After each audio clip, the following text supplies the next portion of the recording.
আজ সকালে ঘুম থেকে উঠেই দেখি খুব সুন্দর একটি প্রজাপতি আমার বারান্দার দরজায় বসে আছে।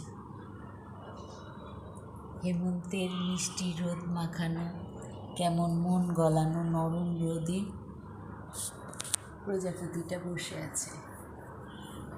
প্রজাপতি নাকি সকলের জীবনে সুখ এবং মঙ্গলের বার্তা বয়ে নিয়ে আসে।